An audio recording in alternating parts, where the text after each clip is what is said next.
Welcome back to continuing coverage of YETICON 3.0 Death's Door, held October 19th, 2024 in Denver, Colorado, hosted by the Rocky Mountain Yetis Old School Magic the Gathering Club. My name is Corey, and today we're bringing you round 2 action between Luke and Jason. Let's take a look at Luke's deck. Luke is on your left, playing a mostly green, red, and a little bit of black, an aggressive deck with Urnum Djinn, Sedge Trolls, some Pixies, some Apes, and you've got that Mountain Yeti. Remember, Mountain Yeti has the cool errata, and we also have a nice red burn package. Interesting to see in the sideboard. Make note that we've got some Terrors there and the Whirling Dervish. Terror may be included because of the Enchantress errata, where Enchantress has protection from white and red, so Terror is a good way to take care of the Enchantress. Now let's go ahead and take a look over at Jason's deck. Jason's deck has a ton of spicy meatballs in it. So let's take a look at the title here. What if they threw a war and everybody came? We've got the Keldon Warlord that's very on theme because Kev Brockschmidt, the artist of Keldon Warlord, is in the house at YETICON today. Also, we have 4 of the Tuknir Deathblock, errata to Death Clock. For this event, remember that errata involves moving death counters. We will talk about that as we hit that in the match. We'll talk about the errata and how that works as it pops up. Lady Orca, we've got Boris Devilboon, a couple of legends there.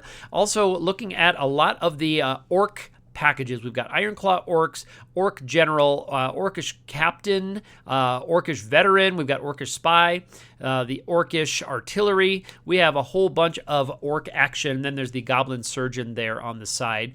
Down in the mana base, we have 2 of those Caracas because remember, we've got a couple of legends here that we can bounce to protect. And glance over here on the right side, we've got Gauntlet of Might, Concordant Crossroads, and Berserk. So the action is going to be moving very quickly on this one. Sideboard has some really cool things like the Sword of the Ages. You see the nice sword prop there in the photo. Excellent job with this picture and with making your deck look super sweet. We've got a Living Plane there in the sideboard and Earthquake. So possibly we will see a transformative sideboard action here from Jason's deck. Let's head on down to the match table and take a look at round 2. And we're about to get underway with game 1 of round 2. Luke on your left, Jason on your right. Both players taking a look at their opening hands. Jason with the very fast Taiga with the war stamp. In case you're wondering whose deck you're looking at, that will remove any doubt. That is definitely Jason's deck on that side. Birds of Paradise over on Luke's side. And here comes Concordant Crossroads. All creatures have haste for the remainder of this game. Could be a fast one, folks, so buckle up. Here comes another Bird of Paradise. Remember, Birds of Paradise has haste as well. And here comes Curd Ape. Curd Ape swinging in for 2. Very nice to see the hasty action. Let's see what Jason's follow-up is. He's going to tap 1 and go to 17 after the Ape hit and the City of Brass. And here comes, it is Brassclaw Orcs, the 3-2. And we are hasting in there, but a very quick lightning bolt on the Brassclaw Orcs takes it down. Remember, the Orcs can't attack if the opponent has an untapped blocker that could take them out. Here comes Curd Ape again, so the lightning bolt just clears the way for another attack. Down to 15 goes Jason. Jason taking a look at a follow-up here again. Remember, all creatures have haste, including that Mishra's Factory that just came in, so it can activate and pump on a turn. Here is tapping 2 Badlands, and down comes, there's Ironclaw Orcs. And a quick bolt for the Ironclaw Orcs, so a 3-2 and a 2-2 both go down to lightning bolts from Luke. Unfortunate. Let's see what Luke's follow-up is. He has played a City of Brass. He's tapping 4 with those birds, and down comes Uncle Ernie, and here comes the Curd Ape. Jason with no choice there but to take a damage from the city, block, and gobble up the Curd Ape, but he's going to take 4 from Uncle Ernie there. Jason untapping. I think Luke was happy to make that exchange to make sure Ernie got home there. He goes down to 10. Okay, here comes the Orcish Captain. Orcish Captain can flip a coin and can either pump an orc or give it -0, -2 till end of turn. So it either +2/+0 or -0, -2. So it either a pump or or an unfortunate passing away of the orc. With each coin flip, you can do it multiple times, so it is possible to do a one-hit KO if you get a bunch of coin flips to go your way in a row. Here comes, it looks like another Brassclaw Orcs. That's another 3-2, and then the Orcish Captain is a 1-1 by itself. And so Luke's going to take some damage. I think he goes down to 15 or 14. City of Brass on Luke's side. Uncle Ernie is still there. I'm not sure who we had Forest Walk there at the beginning of the turn. It might not matter for too much longer because now we have 2 Urnums coming in. Oh, they're indicating who got Forest Walk there. Looks like it's the 1-1. Makes sense. I believe that's another Brass Claw Orcs there, just above the Orcish Captain, the one with the fiery background. So that's another 3-2 with the blocking limitation. Jason, take a look at his position. He's at 1 here. Not sure if he can keep anybody home to block. He does have a factory as well as those 2. City of Brass, useless for him. That looks like the Orc General. But I believe we're going to keep the Orc General home. Orc General's from the dark. Not a Fallen Empire's Orc.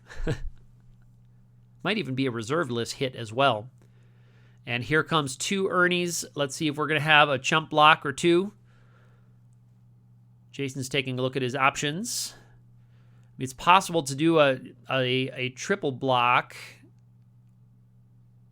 No, he's looking at that, and he just scoops it up. So we're not able to quite pull that one through. And as I look at that situation, it cannot. The Brass Claw Orcs actually has the blocking restriction, so we were not able to do a triple block. That's why I think we just scooped it up there.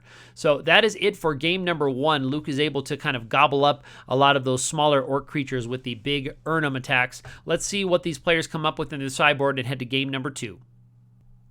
And for game 2, Jason will again be on the play. Jason is going to mulligan to 6. Going to take a look at the first 7, and Jason will put 1 on the bottom before making the first play. Let's see if Jason has some fast and early action here to outpace the mid-range beatdowns of threats like Urnum Djinn on Luke's side.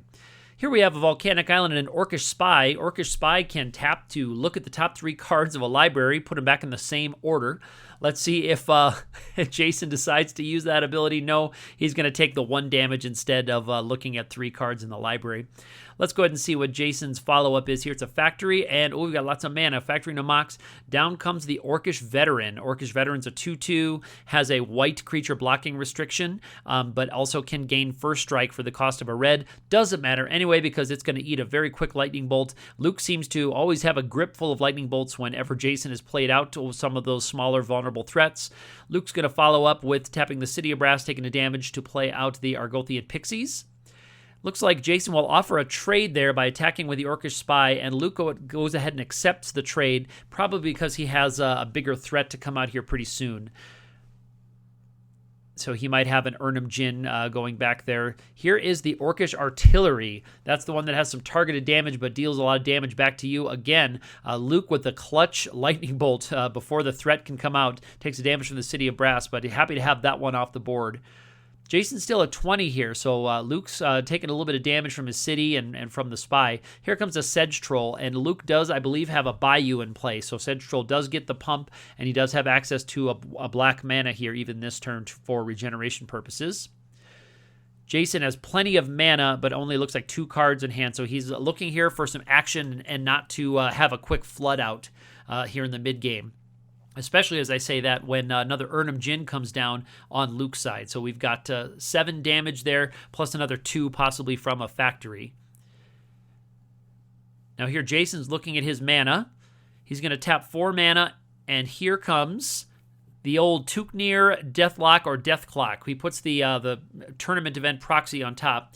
Deathclock gains a color for every color used to cast him, so he requires 4 generic in this format, and then he gains a death counter for each color that he gains when he comes into play. So the death counters will give him +1/+1, so he is now a 6/6 with 4 death counters on him. You can move a death counter away from him onto a creature you control by tapping him, but so he's a 2/2 with 4 death counters on him and is pumped to a 6/6.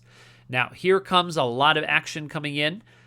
The Sedge Troll, the Ernie, and a factory. Jason's taking a look at what he wants to do with that. And he looks like he doesn't want to offer the block here. So he takes the hit from... Or does he? He's just moved his dice. He's not sure where he wants to go. I was premature on making that call. He was just adjusting his dice. Check the life total. He is at 17. And he does take the hit. He goes down to 8. So he's untapping. He draws the card. Plays a land. It looks like he's thinking about what he might want to do here to follow up. Still a lot of damage on the board. So there's a lethal attack on the board if he doesn't block. He can block with the Death Clock. and he's thinking about how aggressive he can or wants to get.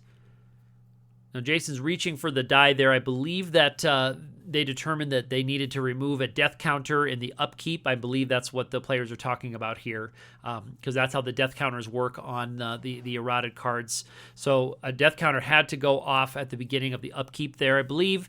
So we now have a 5/5 death clock. And here comes the big attack. Now, these players, he decides to block the Urnum Djinn, and I think he puts the death clock in the graveyard because it was going to go down at the next upkeep anyway, so I think he just put it in the graveyard. Takes a look at his Orc General and says, that's enough for today. So very, very cool deck. There's a Sword of the Ages. Sword of the Ages would have been nice, especially with kind of a bigger death clock. That would have been great to see that in action. So Luke's red and green aggression is able to kind of punch through those Orc defenses from Jason. Jason brought a very cool, very spicy brew. Very nice to see a lot of those cards in action. Luke, congratulations on the win. Jason, congratulations for playing an awesome deck. Great to see you. Great to meet you. Great to hang out with you at the event. We are going to hang on here to round 3 as we go on through. We have 6 rounds to go through for YETICON. I have been Corey, and we will see you next time.